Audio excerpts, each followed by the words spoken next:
Fig fam, how are we? Hydration and figs. I have to do some fig cutting orders today, and I want to talk to you guys a little bit about pruning fig trees and taking cuttings in the wintertime, especially in the dead of winter, and seeing what it does to your fig tree, how your fig tree recovers from it, what it can expose the fig tree to as far as when you prune it in the dead of winter, in the coldest temperatures, or in the end of winter, or in the fall. Your fig tree can do different things. So let's get these orders and I'll show you what I do to my fig trees, where I can provide fig cuttings for all of you, and my fig trees still stay safe over the winter, because I've definitely lost fig trees to this problem I have. Oh, nice and warm in the greenhouse. Isopropyl alcohol. New blade, nice and shiny. And let's disinfect. So I want that to dry in the sun. You can see my Smith's waking up, Zadar, Figo Stella, Peter's Honey, some others that might not make it, who knows? Sometimes when they're looking bad like this, they can sprout up from the side, so you never know what these are gonna do. And I got some fig orders right here. So let's go get them now that this is dry. All right, Fig Fam, I have two different setups for distinct reasons. I got my Figo and I got my Smith.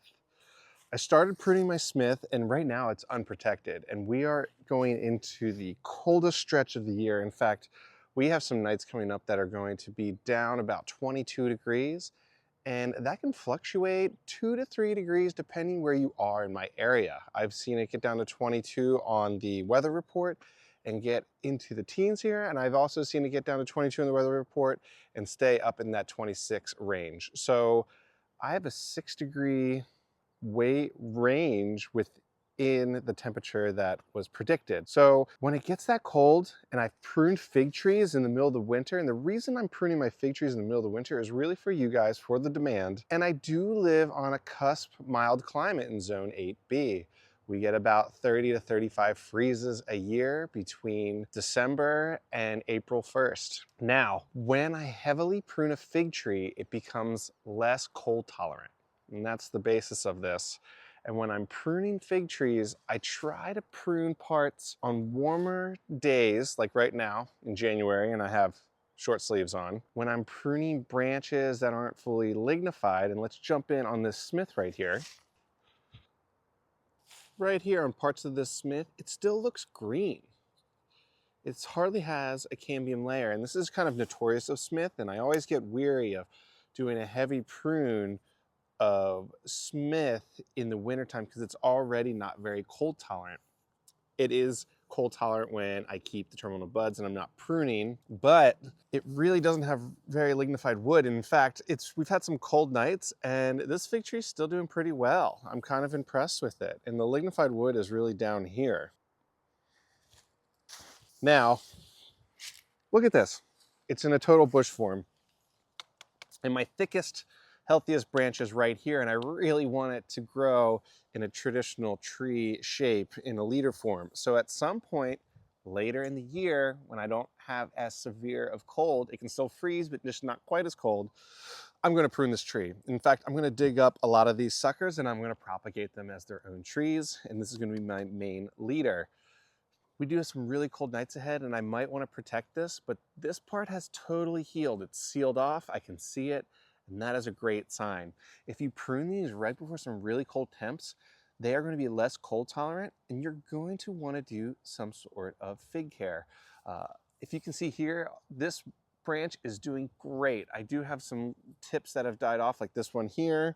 And if they look red, they've definitely died off and they can just snap or bend like this. And they'll also shrivel. But when I see a nice healthy branch like this and it's not fully lignified, I'm weary to prune it, especially this time of year.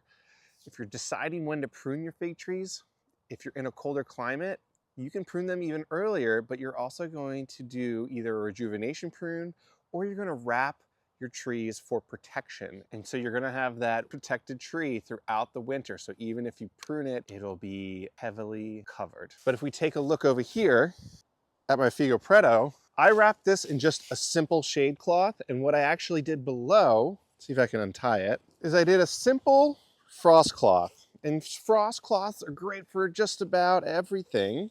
But if you see here, I took some bungee cords, and I really want these to be my new main scaffolding branches because I had a lot of dieback on this tree in the past because I had pruned it so much for the high demand of cuttings, the high demand of trees. And what ultimately happened is I had dieback. You can see right here, this is what it looks like. It's shriveled and it's red. And if you look, it's pretty much kind of brown and starting to deteriorate there. There's no green cambium layer that you might see if you were further down the cutting. So this is what it would look like if died back. But in this scenario, it is very much alive.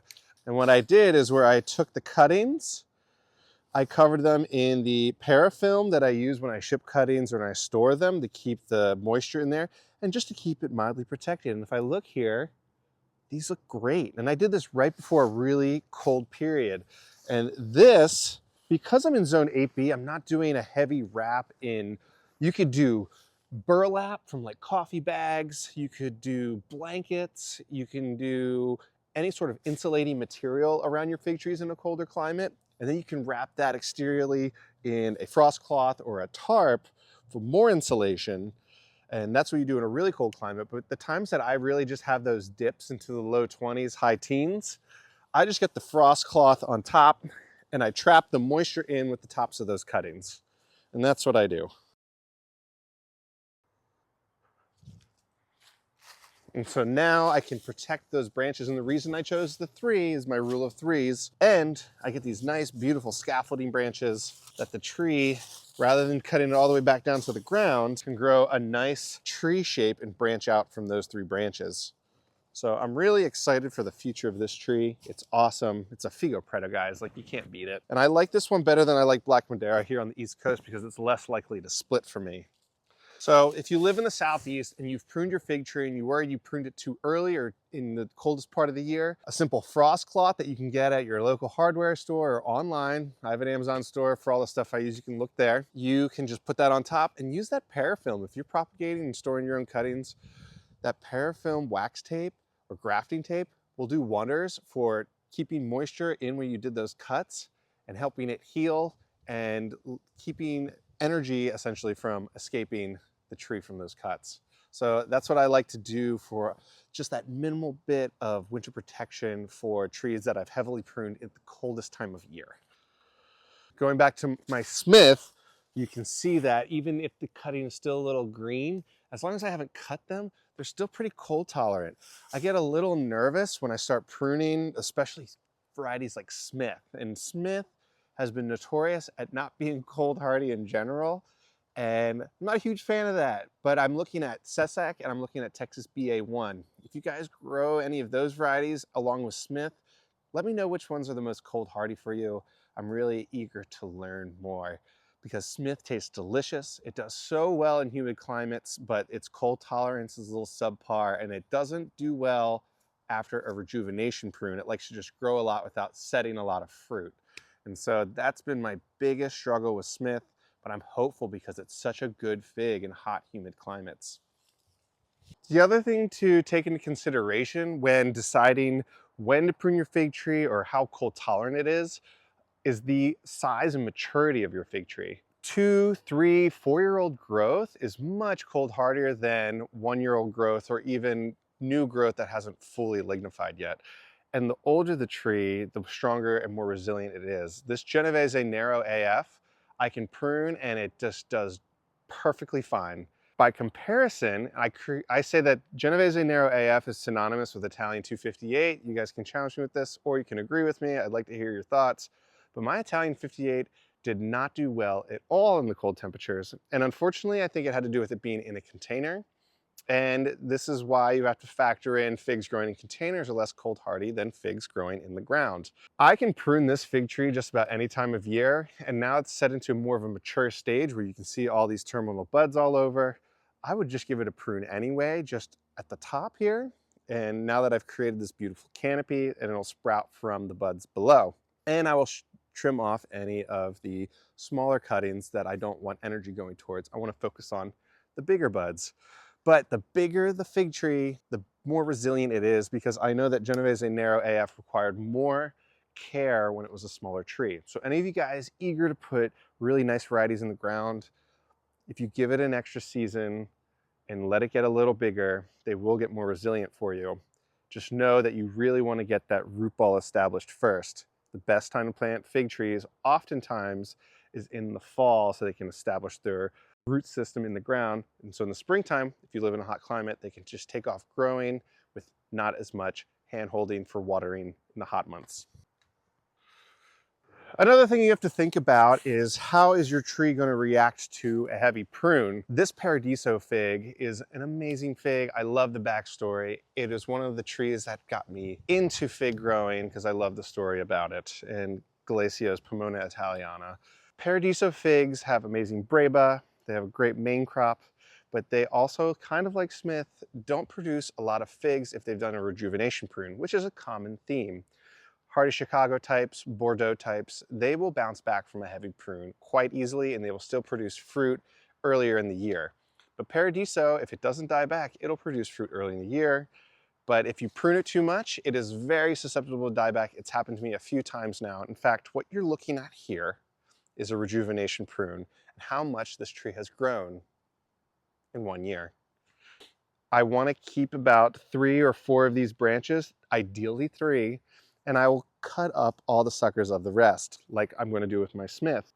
But I want to do that later in the year because if I prune this, it becomes much more susceptible to cold damage unless I do something like my Figo Preto and I wrap it. Because I have limited time as a parent, all the other work I'm doing, the propagations, and a little bit, I would say, of my ego that I live in a place where I can have fig trees in the ground, I want to try to limit as much fig tree protection as I have to. I came from the Northeast where you had to wrap your fig tree, and now I live in a place where it can just grow in the ground. Well, I want to milk that for all it's worth.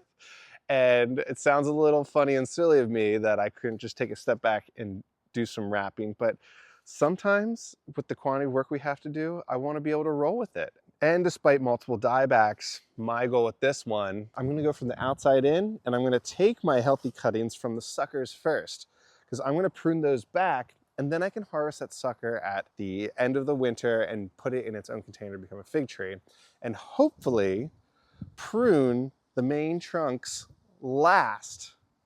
And that way I will limit the quantity of dieback. Rather than going to the main trunks in the beginning to give them to the ideal height that I want, I'm going to deal with that later. And all this good growth that's on the outside, this is still good, guys. For cuttings, I'm going to take those now and then say we get a really cold blast like in 10 days from now when it's getting the low 20s, which is very cold for Wilmington, North Carolina, Zone 8B. Then we'll see if that'll survive that because I will have these main trunks untouched and I'm going to have growth out of these main trunks, right?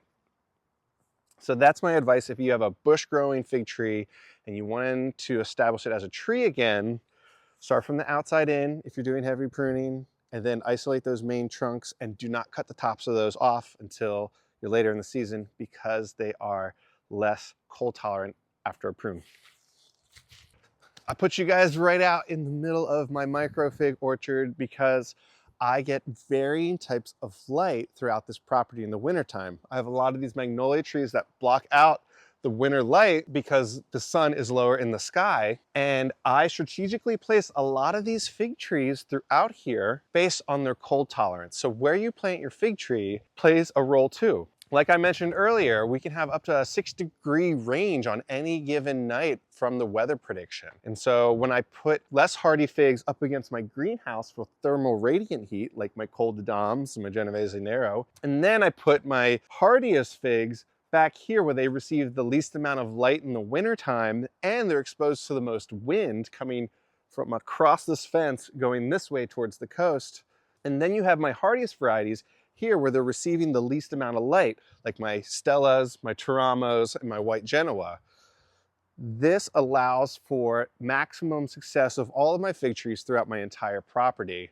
I do have a lot of wind that comes across here, and a lot of that wind whipping is not great for in-container figs, and that is why I got my high tunnel over here.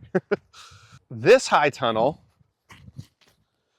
has been such a great asset to my fig growing, especially because I have so many container figs that are one day going to be in an orchard in the area, growing as full-blown trees, providing fig cuttings, fruit for the entire area, and have a commercial production orchard. That's the goal, that's the dream. I hope you guys are looking forward to joining me on that ride with this YouTube channel. But for now, in my backyard, this high tunnel is protecting my pruned fig trees because they are less cold hardy once I prune them for fig cuttings. And a great way for them to make it through the winter is staying away from the precipitation and from the wind. So yes, it does still get cold in here. It gets not quite as cold, but still below freezing. And it gets warmer than the outside ambient air on colder days because of the sun absorption. So these fig trees can handle the temperatures and they're still protected and they're not up in my family's personal space. Cutting out winter precipitation and wind has been such a crucial win for scaling my fig nursery business, and I'm really excited to see what the next chapters hold now that I have this high tunnel that's, as far as agricultural equipment goes, is not expensive. For all intents and purposes, it's still under 300 bucks for a 25-foot tunnel. But this allows me to prune fig trees when the demand is highest for you guys and still protect the trees without having to drag them in and out of personal spaces like my garage. I do have the greenhouse for when things look really vulnerable. Some of these fig trees that didn't go fully dormant, that still have sap flow and have already been pruned, I'll even put them in the greenhouse, especially if I've cut them down to the ground for the high demand of propagations for myself and for customers. But cutting out the wind, precipitation, anything to minimize additional impacts has been really, really important as I scale, grow, understand these trees more, and understand the climate that I am in year over year. So with that, if this was helpful for you, like, subscribe. I'm here to help you grow fig trees, guys. I'm here to help you garden, grow fruit trees. Reach out with questions. Cheers, Fig Fam.